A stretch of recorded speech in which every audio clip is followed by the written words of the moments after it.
if we want a great society, we need great people. And that starts with personal development, because I think that if we solve the personal development problem, if we solve the everyone's fat, sick, lazy, depressed, anxious, whatever problem, over time we'll be able to solve the rest of the problems, because this is not only the biggest problem, but it's the most difficult problem to solve, is getting people to get out of their own way.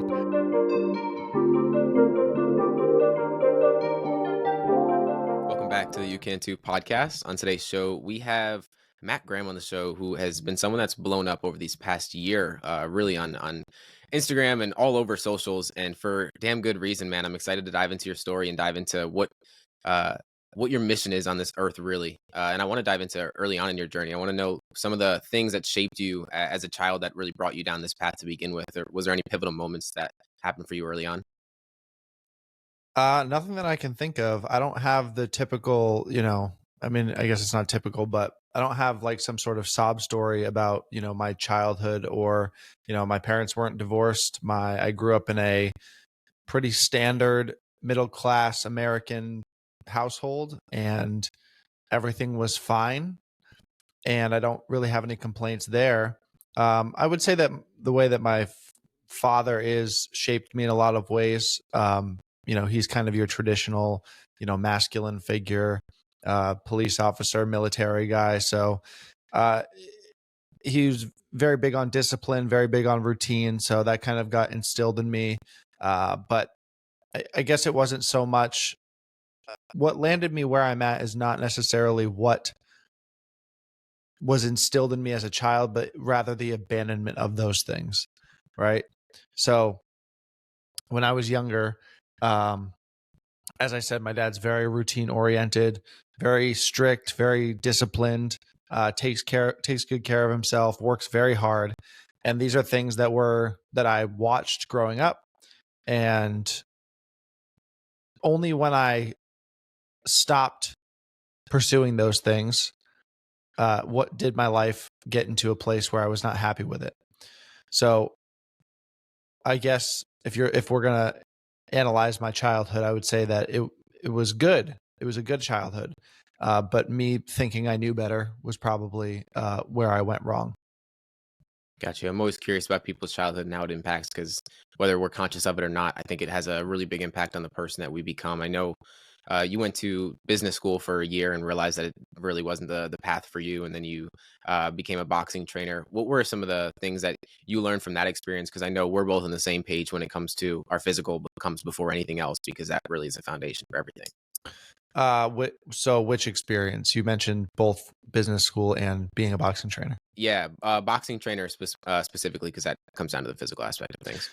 Yeah, so I was an athlete in high school. I played basketball, and then when I left high school, graduated high school, I wasn't going to be a college basketball player. I wasn't going to go pro or anything like that. That was not in the cards for me, despite despite the fact that I would have preferred that it would be in the cards for me. Yeah.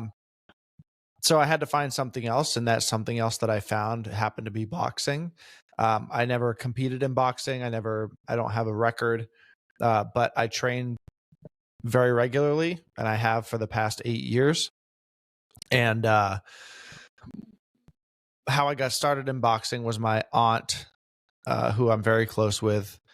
She used to train at a place in a suburb outside of Boston, and she brought me there one time, and I participated as a member of the sort of boxing gym, and then they had an opening for a trainer there, so I applied, and I got it. So I did that for 5-6 years, I think, until I started this. Well, I had a job in between what I did then and what I do now. So up to that point, I was a boxing trainer. And yeah, I mean, physical fitness is, to me, the foundation of everything. I think that physical fitness is the lens that you see the world through. And if you're going to be anything in life, you're going to be better at that thing had you been physically in shape than if you were not. So I think physical fitness makes you a better everything, better father, better son, better husband, better friend, better employee, better boss, better person, you know. It just allows you to have more energy. It allows you to handle stress better. It allows you to be more useful in the world because you are able to do things physically that, you know, others might not be able to do. Um, it just makes you a better contributor to society and a better person. So there's no there's no net negatives when it comes to fitness apart from, you know, you don't get to eat whatever you want whenever you want, and you don't get to sit on the couch all the time. But I think the rewards out far outweigh the costs. Yeah, absolutely. It's the instant gratification. That's the only thing you don't really get from it. I mean, you never most times you don't feel like doing it prior, but you always feel great after it's done. So, I mean, in anything that's worth doing, it usually ends up that way. I know for high school basketball for you, it wasn't really the beginning wasn't the best, and then later on it became something that you really took initiative on. What was it that really shifted things for you later on? I want to say it was senior year for you that really changed things. The man did his research. Okay. Yeah. So I am not a gifted basketball player. I was not a gifted basketball player. I'm not a gifted athlete in general. Like, yes, like I'm above 6 feet tall, which is great for basketball, especially in a town that is not, let's say, it's not full of gifted athletes. So, you know, just having that height advantage gives you somewhat of advantage. But in every other measurable category, I was average or below average. And so basketball is really where I learned the reality of the world, that is, you have to put in what you get out is going to be equivalent to what you put in, right? So I had the mindset of probably what most people have when it came to not only basketball but to life. My first few years, because I had this mindset that I was far better than I was, and I thought that because I could, I had a better than average jump shot, that that gave me the right to play. But that's obviously, shooting is just one aspect of basketball. There's probably more than a dozen aspects of basketball, and on 11 of those dozen I was absolute garbage except for that one. And so, but I was very good at that one, and therefore I thought that that would outweigh everything else. But obviously it didn't, because yes, you're an asset in this one category, but you're a liability in every single other measurable category. And I didn't understand that. So I just thought it was politics. I just thought it was, oh, my coach doesn't like me. Oh, the popular kids are playing. Oh, you know, uh, coach doesn't like the fact that I have long hair. I had long hair at the time. I don't know. I just made up whatever I could to justify the fact that I was not competent at the things that I needed to be competent at in order to play the way that I wanted to play. And eventually I got to a point where we had multiple coaches. I had 3 coaches throughout my tenure playing high school basketball, and the likelihood that all of them didn't like me was pretty low. Um, and the likelihood that I was just not good at basketball was pretty high. And so what I did was I spent the summer between my junior and senior year Mhm. working as hard as I possibly could. We had a new My senior year we had a new coach, and that kind of made me feel like I had a clean slate. And so I worked as hard as I could. I showed up to every single summer practice, oftentimes being the only person there. And then, lo and behold, I ended up being chosen as the captain, and, well, a captain. We had co-captains, but and I played in the starting five, and, you know, played in every single game. And kind of funny how that works. So that was a lesson that I took away from that experience, and that helped me in other areas of life. But only for a short period of time, because then, as I said, when talking about my childhood, I would abandon a lot of these lessons that I learned and would go back to making excuses for the way that my life was. Because that all of that stuff served me. It served me very well going out into the real world. I had a work ethic. I didn't make excuses. I showed up.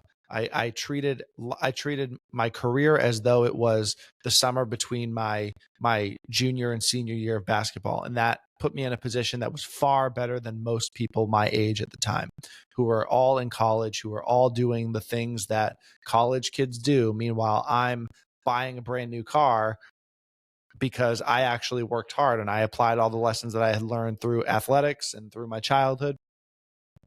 But then, you know, life happens and it's not always a straight line to the top, and you have setbacks and you have things that happen to you.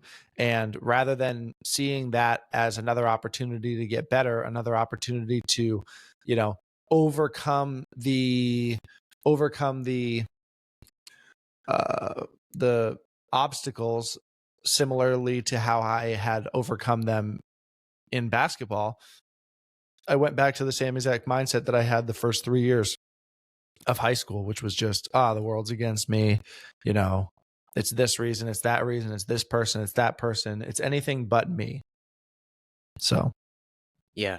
It's funny how that works. I know that when you were in 2018, you walked into a clinic outside of Tampa, and it was a moment where, anxiety was a big thing. I listened to a lot of the podcasts with you and your wife and past, and that journey, it seems like you're a completely different person from who you were then.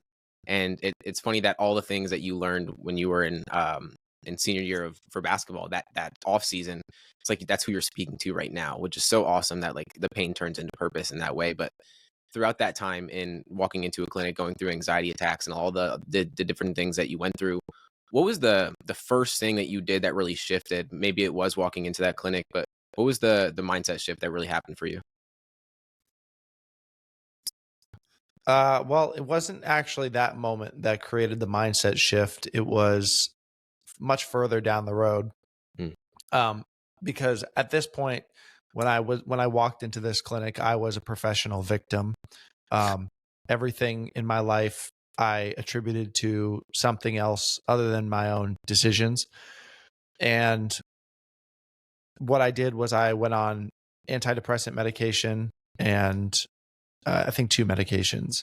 Mm. Um, and then I started going to therapy, like how everyone does when they don't feel good.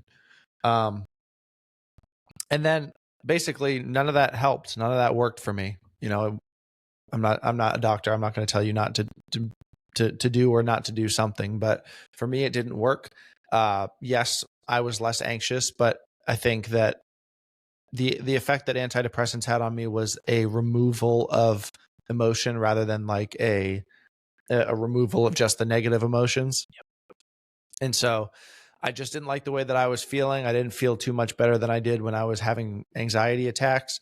Um, and so I had to figure out a different way to deal with things. And the only thing that I hadn't tried up to that point was personal responsibility and making better decisions and getting in shape and working hard again and not making excuses and not sitting around waiting for the problem to show up at my door when it's already become so big that it feels like this giant mountain that you have to climb, instead just climbing the mountain, you know. And voila, that seemed to have done the trick. So, and and it's not that I don't ever feel anxious anymore. It's not that I don't, have fears, or I don't feel sad on some days, or I don't want to get out of bed some days. Um, it's just that I have on those days you just have to keep making the same decisions that put you in the place that made you better than you were before. And so, yes, I still have those days where I don't feel good, where I feel anxious, where I feel like what am I doing all this for, blah blah blah. But the needle still has to move regardless of how I feel that day. And so whether I feel great or whether I feel bad, I do the same thing. And that's it. Yeah. It's To speak on antidepressants really quick, because I had Gary Brecka. I'm not sure if you know who that is, the 10x Health Yep. guy. I had him on a few months ago, and it's the reality of it is it doesn't increase any serotonin, and so you're not going to feel any better, but you won't feel any worse, and so it's kind of like a gradual feeling of nothing, which Yep. is a common thing that I hear from a lot of people that have gone through it. So it's never an easy path to go through, and being able to take responsibility is the number one thing. You speak on it so much, and it just seems that most people just want to lean on the victim mentality at the end of the day. I definitely can resonate with that. I think there's a moment in my life, instead of asking why is this happening to me, I asked how is this happening for me. I asked a different question, I get a different answer. I change the way I Yep. act in the world. And I know that something that you've spoken about, and I absolutely resonate so much with it, is that when people are getting started in something, it's not about adding more into the routine, but it's more so about shedding things that you have going on. What are some of the things that you shed throughout that period of time that allowed you to, find more control?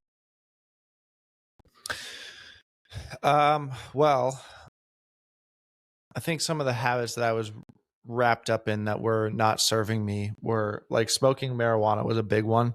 And the reason for that is because it made everything feel uh it made things that are boring feel interesting, and things that are like just okay feel great. Hmm. And that's fine sometimes, right? But the problem is when your entire life is that way, the things that are productive are not going to be the things that you find interesting. You're going to find the most interesting things the most interesting. Um, so, for example, like video games, right? When that was, which is by the way one of the things, Yeah. when you play video games, when you're smoking marijuana, like that is the most interesting thing for your brain, and it like you literally like feel like everything else doesn't exist, and that's cool and everything. And the same goes with like any form of entertainment. Um, and then when it's time to go to work, like you're not going to be that's going to be the last thing you want to do. When it's time to, because I fundamentally believe that like life is a video game. Life is a game to be played, Absolutely. and unfortunately, it's not as it's not as objectively stimulating to your brain than colors flashing on a screen and instant dopamine hits and um, all of that. So I had to get back to a place where life was good enough, like where my normal life was good enough. And so removing a lot of these distractions, removing marijuana, removing video games, removing um, just entertainment and stuff like and limiting social media and all these things are specifically designed because they're in such a way that they're more interesting than your actual reality. Hmm. And if you understand that, then you it's a trap because you're going to find you're going to completely lose interest in the things that actually matter, right? Like the connections that you have with people, the career that you have, all these things that actually play a massive role in your life, that actually dictate the quality of your reality, becomes so uninteresting that it's like, well, what's the point? As long as I can make just enough money to play my video games and get my fun chemicals, then what's the point of any of all the rest of it? And then people wonder why, when they turn off the video games, when they put down the weed, when they turn off Netflix, why their life is miserable. Well, it's because you've been so wrapped up in things that are stimulating your brain more, that you've completely let everything else that actually matters go down the tube.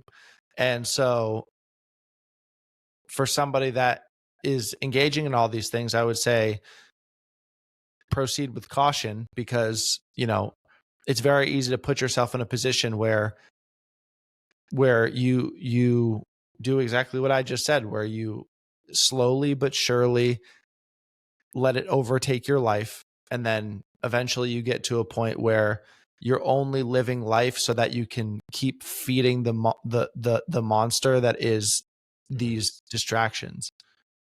And that's not a good life to be lived, because ultimately, if you were to take all of your energy and put it into the things that matter, your relationships, your career, all that other stuff, uh, your life would be drastically different. You would be drastically different. But if you put all your energy into a video game or entertainment or, knowing every single episode of The Office word for word, like when you turn it off, your life is not only the same, but it's probably a lot worse. And so I would just be cautious of where you're putting your energy. And so that's why I'd say, the first thing people do when they decide, okay, I want to change my life, is they think about all the things they have to add. They think about, I got to go to the gym.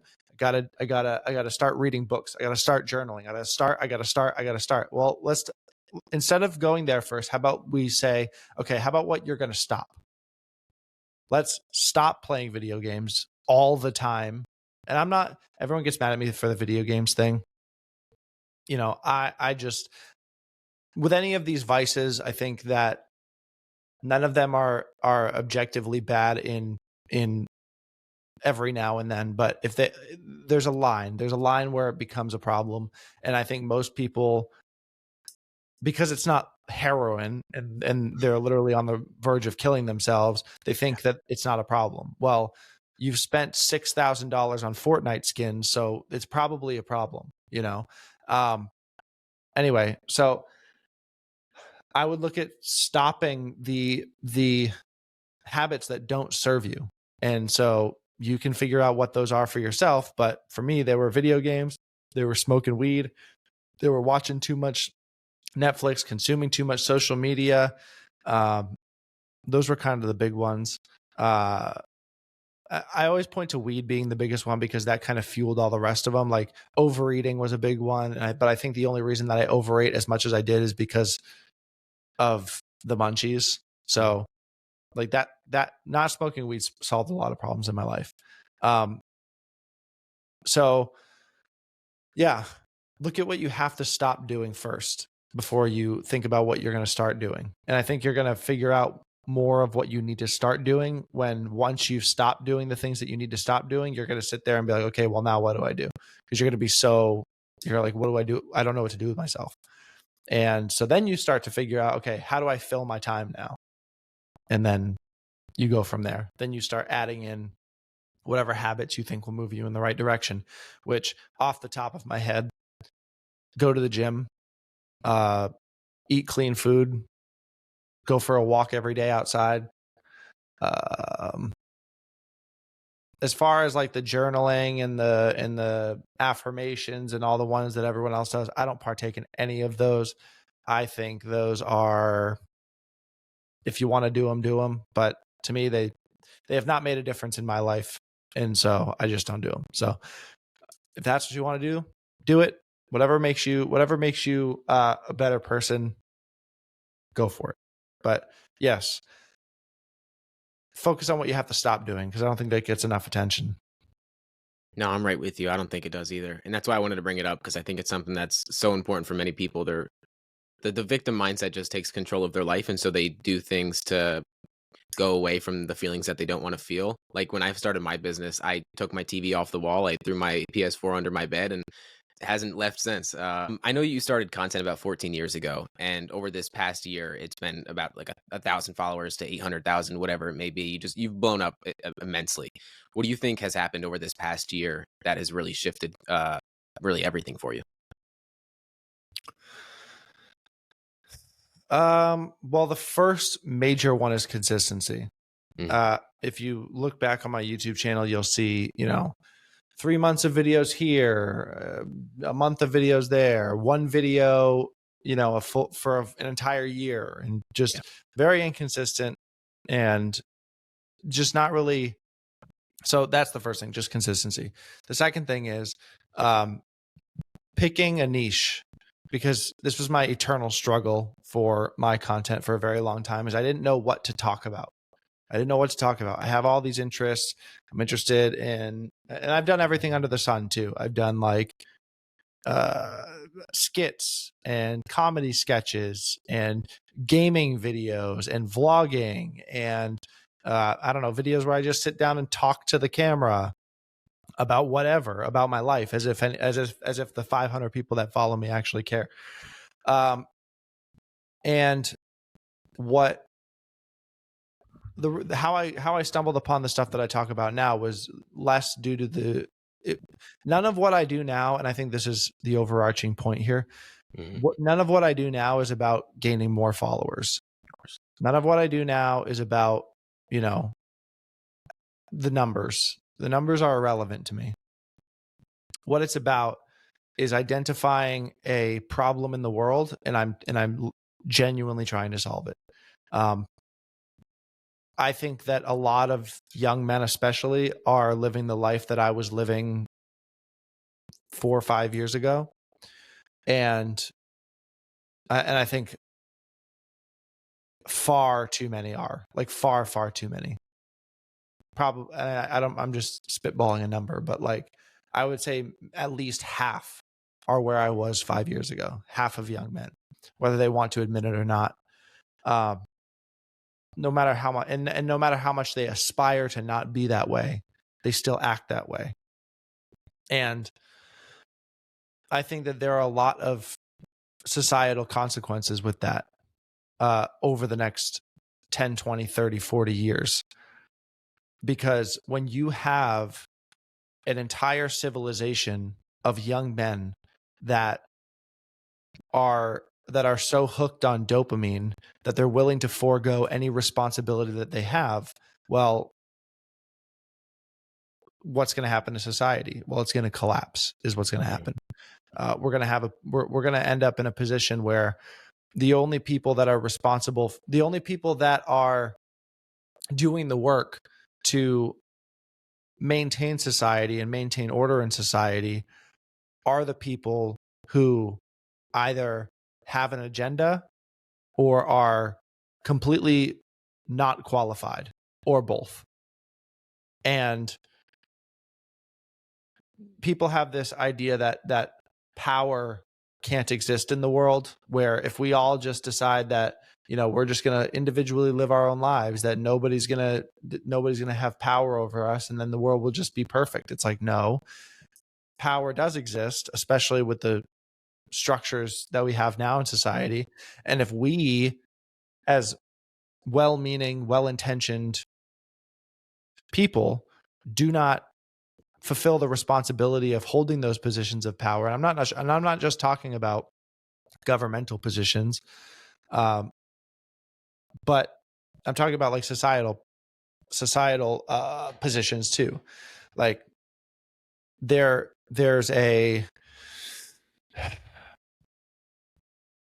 going to be less chaos in the world if the people that are inclined to create chaos, if there were consequences for those people, right? And I'm not talking about I am kind of talking about violence, but I'm not condoning violence. But what I am saying is that if there were the threat of a population of very competent, very disciplined, very strong young men, then people probably wouldn't be trying to screw around, and people probably wouldn't be trying to steal from others. People probably wouldn't be trying to, you know, cause problems in the world. And we're now in a situation, I think, that everyone can kind of look at the world and understand that there is a lot of chaos. There is a lot of corruption in the world. There's a lot of lack of reciprocity, meaning people take and take and take and take from us, and they do not give us anything in return.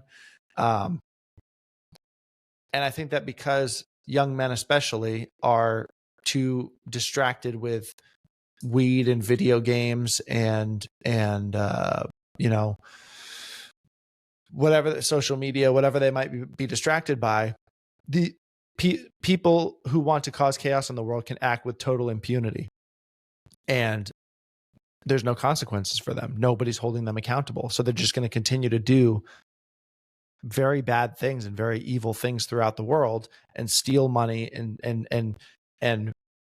you know, whatever the case may be, whatever they want to do, they can do, because there's nobody that cares enough to do anything about it.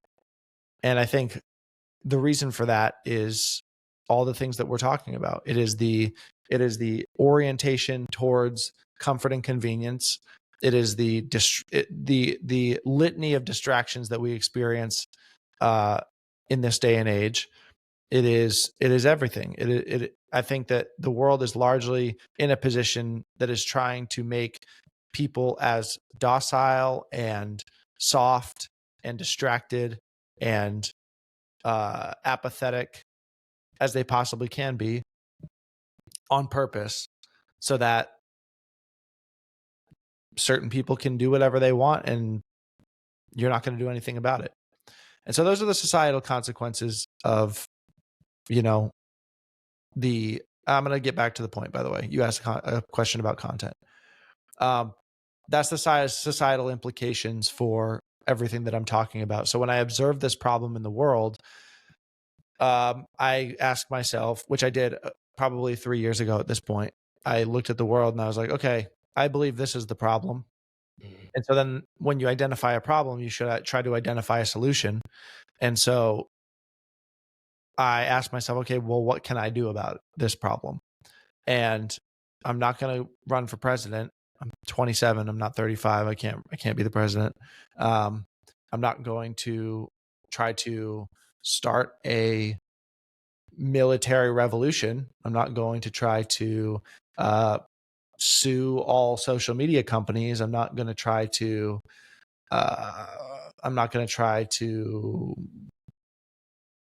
whatever, right?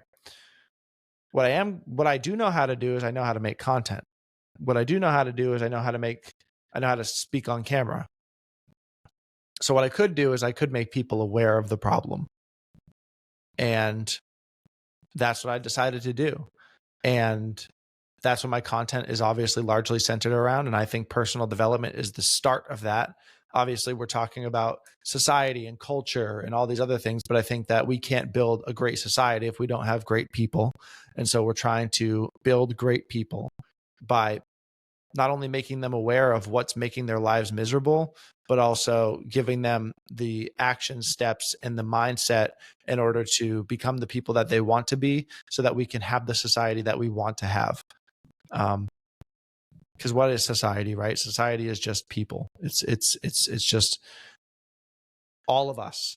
So if we want a great society, we need great people, and that starts with personal development, which is why I talk about personal development and not politics or government or all these other things. Because I think that if we solve the personal development problem, if we solve the everyone's fat, sick, lazy, depressed, anxious, whatever problem, then over time we'll be able to solve the rest of the problems. Because this is not only the biggest problem, but it's the most difficult problem to solve, is getting people to get out of their own way.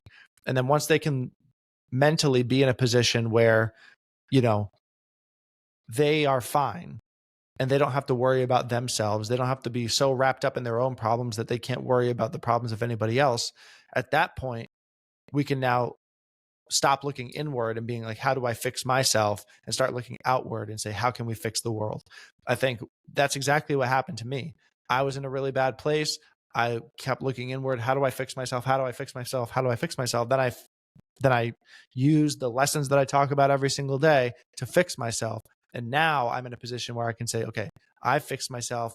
Now let's look out at the world and see what we can do about these problems. And I think that if we just replicate that cycle over and over and over and over and over again, now we're in a position where we can actually build a stable, functioning society that we don't have to worry about World War III happening. So, and I think the reason that works in content is because I'm actually trying to solve a problem. And it's a problem that people resonate with. It's a problem that a lot of people have, which is why I think they follow me. And so I just keep talking about this problem, and I'm going to keep talking about this problem until it's solved. And then I will disappear into the shadows, because believe it or not, despite the fact that I've been doing content as long as I possibly have, I always thought that it was going to be like the end all be all of being quote unquote famous on social media. It's like, my life's no different. I am the same person. I'm the same guy. I don't get bombarded in the streets. Not that I would want to anyway, but like, my life is the same.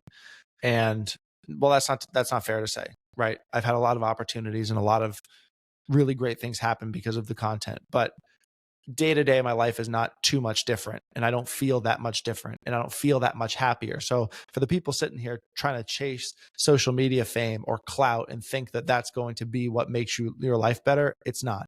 My life will probably be better once this problem is solved and I can disappear and not show my face on camera and go live my life with my family, because that's ultimately what I want to do.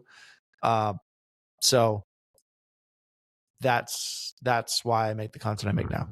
This podcast is kindly brought to you by Magic Mind. Now, if you're anything like me, you love coffee, but you hate the jitters that it gives you in that 2 p.m. slump in the afternoon when you still have a lot of day left, but you're not able to be focused throughout that time. And this is why I love Magic Mind. I've been taking it with my morning coffee. It's a small productivity shot that I absolutely love. It's with matcha, which takes longer to release in your body. So instead of feeling slumped at 2 p.m., you actually have that intentional focus and it reduces stress. So I take it with my morning coffee. It helps me drink less coffee, but actually feel focused and not wired throughout the day, which is so impactful because if you're a podcaster or you're taking calls or you're just in general, you need to be focused and have that mental energy. It's been something that's really helpful for me. I've been using it for a few weeks and I guarantee that you will like it. So if you're anything like me and you want to feel focused but not wired, you can go to magicmind.com/youcan2 for 56% off. Yes, 56% off your first subscription. And for your first one-time payment, you can get 20% off, which is insane to say the least, because they have a 100% money back guarantee with no questions asked. And instead of waiting 3 to 5 days for that money back, they'll refund you in 3 to 4 hours because they believe in it. And I believe in it so much. So that's magicmind.com/youcan2 for up to 56% off your first subscription. And if you already use Magic Mind, you can get a discount off your next subscription payment as well. So it's magicmind.com/youcan2. Try it for a few weeks, see if you like it. I bet you that you will, and you will feel a lot more intentional with your day instead of just so wired and really just exhausted by the end of the day. Back to the episode. Yeah, it's definitely, I'm grateful that you put your work out into the world, because this is I think it's a bigger problem than people that give credit to. Personal development, whatever it may be. A lot of people that get into personal development, I think I was definitely the person that you speak to a few years ago, taking in more books, listening to more podcasts, all that kind of stuff, but actually doing nothing about it. And so I think it's important, just the way that you go about it. A lot of people need to hear it as the way that you speak it in the world. And you're right. I think when we become better people, we can help other people, but we have to first help ourselves. And I want to talk about that a little bit, because I know, like I said, your firstborn's coming in January or February. What are 3 principles that you wish to instill into him?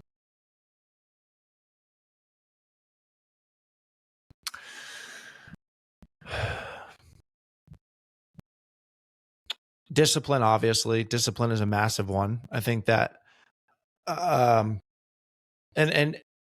people, I want to define the term discipline the way that I think about it, because I'm sure I'm sure you can look up the definition and it's probably something, but this is just what I mean. I want him to know that if you do what is right, regardless of how you feel about it, you're not going to lose. Right? That's how I would define discipline. If you do the right thing, regardless of how you feel about it, always, you're not going to lose.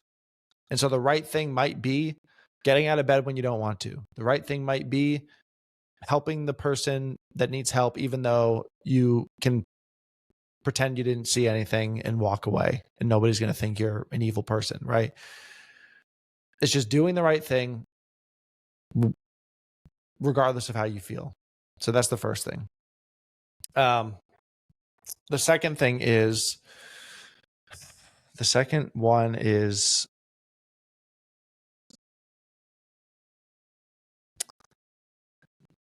I had one in my head, but I just blanked.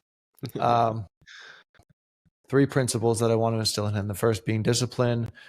I guess the second one being that if you want to feel good, you have to earn it. I'm going to take that back. Actually, I think the second one is any endeavor in which you are trying to serve yourself is going to be empty ultimately.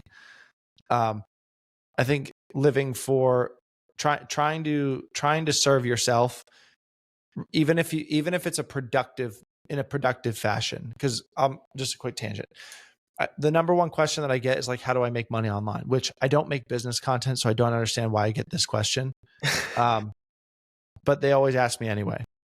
And my answer to them is always the same. I give them the philosophical answer because this is how I think about it. I ask, why do you want to make money? That just made me think of the third thing. So Okay. why do you want to make money? And that's an important question because very often the answer is, well, I want to be rich. I want to escape the matrix. I want to whatever, right? And what I say to these guys is, if you thought that that was what actually makes you happy, how come there are billionaires that that feel miserable? How come there are billionaires that sit in their giant mansions, all by themselves, and they lose their mind, and they feel empty? Well, the reason for that is they're not doing anything. It's just whether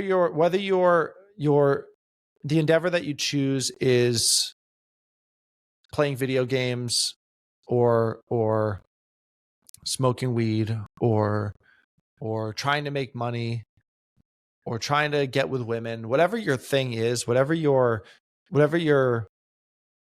pursuing, you need to ask yourself why you're pursuing it. Because if the answer is not for some sort of greater good beyond just I want to reap the rewards of this thing, it's ultimately a bad idea. It's a very bad idea. Because it's not the pursuit of the thing that is objectively bad or good. It's the intention behind the pursuit of the thing. Pursuing money is not a bad thing, right? We all need money. So pursuing money is not a bad thing. But pursuing money only to serve yourself is a bad thing. Pursuing women is not a bad thing. We need to procreate. We need to proliferate, perpetuate the species. We need partners. We need like men and women are meant to be together. So that's not a bad thing. If you're trying to find a wife and build a family, that's obviously not a bad thing. But if you're just pursuing women to get the feel good chemicals, it's ultimately going to be an empty road, Video games for me back in the day would be like, oh, they're fun and I want to play them and I enjoy them and they're a blast. Now, if I play video games, it's because that's how I connect with friends that I don't see very often. So I'm from Boston, and I have friends up there that I don't go up there very often. They don't come down here very often. And so that's how we connect. That's how we, are they way better at the game than I am because I don't play video games as much anymore? Sure. Do they know more? I don't even care about the game. The game is secondary, right? It is more about, this is how I'm bonding with people. And so the intention behind the thing you're doing is very important. And so that's principle number 2 that I would say that I want to instill in my son is that, if you're just doing something to serve yourself, regardless of what it is, no matter how good it seems, it's going to be an empty road. It's going to be a dead end. It's going to be a bottomless pit. And so service to others is self-service. And if you're going to serve yourself, make sure that that serving others is a part of that. If you're going to make yourself rich, then you better help some people as well. If you're going to, gain a lot of influence on social media, you better do something good with it. Right. And the third thing is understanding why you believe everything you believe. So I was raised religious growing up. I was raised Catholic, and I was always just told that I need to believe these things because I need to believe them. And I'm like, and I'm a naturally inquisitive person, and I hope I use that word correctly. And I just ask a lot of questions. And if I don't get a sufficient answer to it, then I'm not going to be very interested in that conclusion. Okay. Mm-hmm. There's this thing in the sky, and I'm coming back around. So don't worry if you think I'm I'm with you. making a religious statement. There's this thing in the sky that I'm just supposed to believe is there. Why? Because I'm just supposed to believe it. Is that's not a good enough answer to me. And so, do I believe in God now? Absolutely.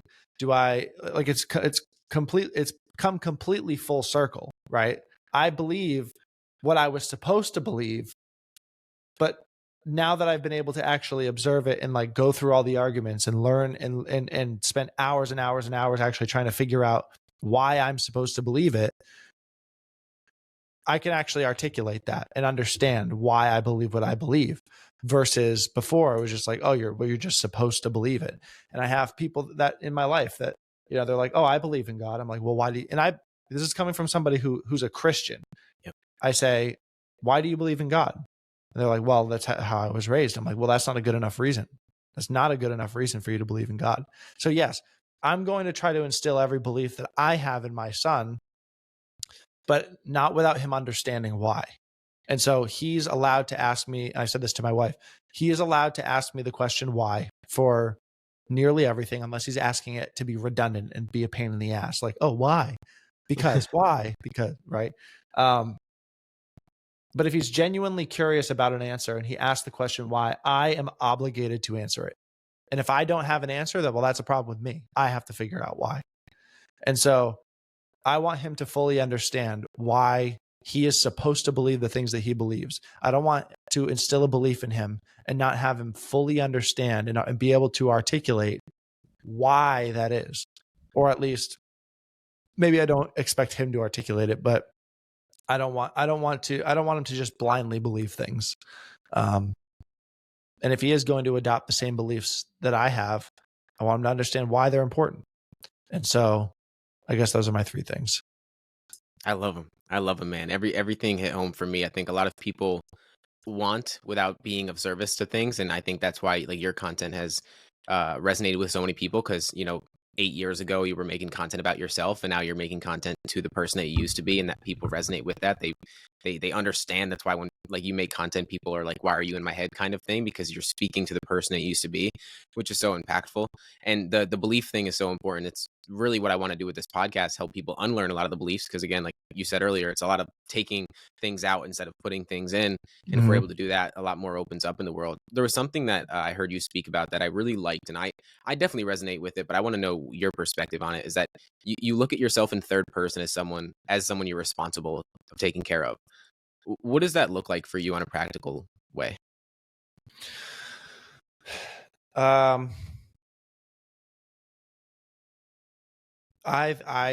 mean, it's very simple to me. I observe my own behavior and my own thoughts and my own feelings as if somebody else was standing next to me, saying, thinking, and feeling all of the things that I am.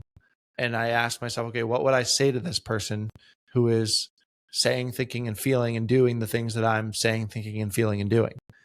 And then based off that conversation that I have with myself, I make the best judgment that I can. Just like if two people were sitting in front, or if a person was sitting in front of me, bringing these thoughts to my attention and saying, what do I do about this? Well, here's what I think. I think a lot of people, I think the one trait about people that I've noticed the most, and even the most competent individuals and the smartest individuals, is they are terrible at taking their own advice, right? They're happy to tell you the right thing when it's your problem, but when it's their problem, they're unable to zoom out and like view it from somebody who's not involved's perspective. And so that's what I try to do with myself. I try to give myself the exact same advice that I would give to somebody that was in my position that's not me. I try to, and this is very easy for me to do because I'm not a super emotional person. So I'm able to disconnect from them a lot of the times. If I were to get angry right now, I'd be able to stop and say, well, why are you angry? you know, that that is much easier said than done, because I do understand that there's people that get so emotional that they're literally unable to stop themselves and be like, hang on, what am I angry about? Mhm. Right. Which is a skill that I think everyone should develop. And if you're not able to develop that, then it's going to be very hard to do what I'm talking about. Uh, if I have certain thoughts or worries or whatever, then I stop myself and I say, okay, well, let's say it's something that I'm worried about. Okay, well, why are you worried about this? What would happen if this actually happened? What's the likelihood that this is going to happen? Is this is you worrying about this just like that other time you were worrying about this thing, and then that didn't happen? And so, is this going to be the same thing, or or is this suddenly different? Are you just right? And so these are the conversations that I have with myself, and it's it allows me to continue to make the right choices and take the right actions no matter what I'm feeling, because I'm able to look at it objectively and have a conversation with myself and say, okay, well, you know, I understand you're feeling that way. Just like I would say it to somebody else. I understand you're feeling that way. Uh, but do you think that's a good idea to act on? Probably not. Right. And so I don't know. I just feel like people are so quick to act on their emotion when they don't even stop to question whether or not it's a good idea to do so. Because I think I don't know why. I can't relate to it. Um, but this is another reason why I think that getting out of the distractions of the world are a good thing, because like, when was the last time you sat in silence and just thought? Like, when was the last time somebody listening to this, you didn't have a screen in front of you, you didn't have something playing in your headphones, you didn't, whatever, like whatever it is, like you were just being. When was the last time that you were doing that? And you don't it's very hard to understand how your mind works if you don't spend any time in it, you know so that's how I treat myself, as somebody that's, that I'm responsible for taking care of. It's just like if my son came to me and said, hey, I'm feeling this way, I have the exact same conversation with him that I have with myself. When something comes up, I'm very aware of it. When I feel angry, I'm very aware of it, and I say, why are you mad? And then we have a conversation, and then based off that conversation, I make a decision. It seems to work. Yeah, no, I wanted to bring it up for that reason because I think a lot of people aren't able to do that. I'm very stoic and logical in that way as well, and so I have that habit of doing so as well. And funny enough, I go on a walk every single day without any headphones, without anything, and I press it on everyone to go on a walk without any stimulation in your brain because many people, I don't remember last time that they haven't had some kind of stimulation going on, whether it's a phone, music, whatever it looks like, and it's so impactful. I love Yeah. the saying that you just said there. I heard this I heard this quote from Jordan Peterson, I think, the other day, and he Mm, said that couples should spend 90 minutes a week uh, yeah. going over the day-to-day stuff, like what's going on, how are you, how am I, how are things going, like that kind Mhm. of conversation. And a lot of divorces happen because couples never do that. They never talk about their problems. They never try to understand each other better. They never try to deal with problems before they become problems. And I think to a large degree, we do that with ourselves too, where we're so stimulated and we're so distracted and we're constantly jumping from thing to thing to thing to thing to thing that we don't actually stop and sit with ourselves as you would on a walk or meditating or whatever, and check in with ourselves and say, you know, and just try to understand, just like have that time to analyze, okay, how am I doing? How are things going? How, what thinking about a time where I got mad in the last week or the last 24 hours and thinking, okay, like, what was that about? Was I right? Was I wrong? Was I, and it allows you to get closer to understanding who you are and building more awareness of yourself. And the more understanding you have of who you are and your flaws and your habits and your reactions to things, and the more you become aware of that, the more you can continue to make the right decision in spite of it. So, for me, I had a really bad habit of like coming up with a brand new idea and then wanting to execute on it immediately, right? Like I had an idea for a clothing business. I would be on Shopify in like 5 minutes. Like, oh, this is the new thing. This is the new thing. Or I have an idea for a new YouTube channel. Oh, I'm going to do this. 100% going to do this. This is the new thing. And then it ultimately be short lived because it's basically just another form of motivation, and as soon as it doesn't go the way that I expect it to, within a week or 2 weeks, then it just dies off. And so I had to understand that about myself, and I had to learn that about myself. And so now when I have a good idea, I have a protocol, which is basically like, okay, chill, you don't even know if it's a good idea yet. So if you still want to do it in a week, then maybe we have a conversation about doing it. More often than not, I don't want to do it in a week because then I think about, okay, well, that actually doesn't work, because you actually think about it. So I had to learn that about myself. And I think that people have a lot of these things that they don't know about themselves, that they don't realize about themselves, that they're not even aware of that they do. And unless you step away from the screens and step away from the distractions and spend some time with yourself and nothing else, it's going to be very hard to understand these things about yourself unless somebody else points it out, in which case it's probably going to fall on deaf ears because nobody likes being told, oh, nobody likes being told this is the way you are.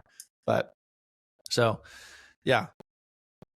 No, it's so true. The Tom Bilyeu, the founder of Quest, he has a quote that has probably one of my favorite quotes of all time, is that all that matters is how you feel about yourself when you're by yourself. The challenge with that is most people never give them times with themselves. And that also means, are you holding up to your standards that you set for yourself? Are you doing the things that you said you would do? Because if you're not going to feel good when you're by yourself. And so we go to instant pleasures that take us away from the feelings that we don't want to feel, which is, it's everything that we talk about throughout this whole podcast. Yep. There's one last question I ask every guest, and encapsulates what I want to do with this podcast. My question to you is, what belief are you currently unlearning? I don't know. What belief am I unlearning? Yeah, what's something that you're trying to let go of? Well, I think that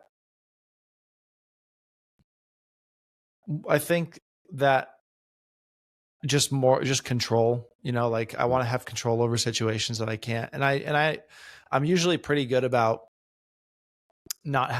being able to let go in situations that I can't control. But like the fact that I'm about to be a parent, there's a lot of things to consider and a lot of things to think about and a lot of things that I really care about going well that I don't have any control as to whether or not they go well. Like I could literally try to control the scenario, and there's not a thing that I can do to ensure that they go well. And trying to let go of that and just trust that they are going to go well is something that I'm trying to do. But it's hard because there's a lot riding on the fact that these things go well. And so usually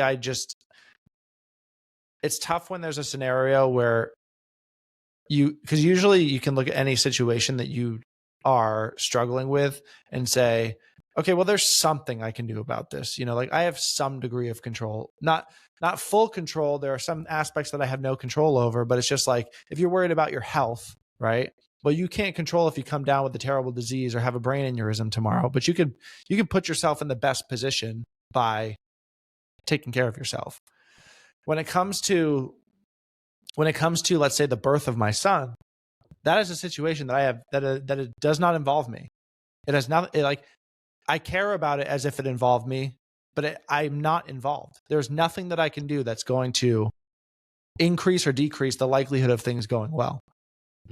And so that's a difficult thing that I'm trying to navigate through.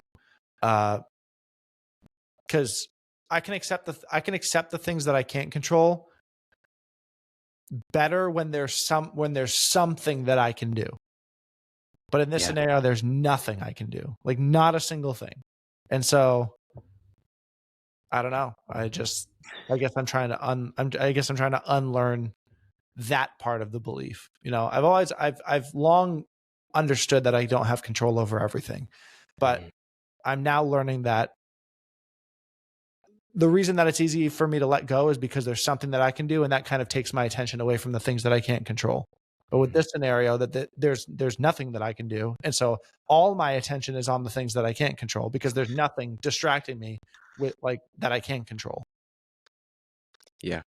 Yeah, that's a honestly, I couldn't imagine being in that position, and 2 months is really close. I can just assume that the more that it comes closer, the more that that builds.